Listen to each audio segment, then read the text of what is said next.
त्र्यंबकेश्वर या ठिकाणी परभणी ते पालघर जाण्याचा आपला बेत होता।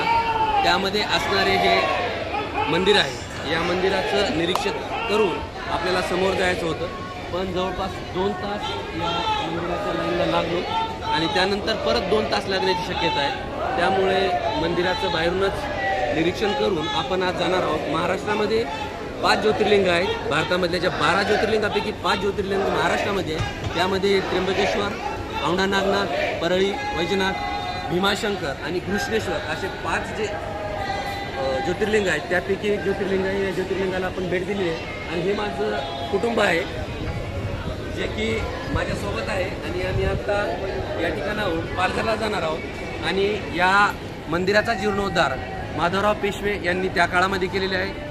महाराष्ट्राचे आराध्य दैवत छत्रपती शिवाजी महाराज या ठिकाणी त्यांचं सुद्धा एक ठिकाण आहे।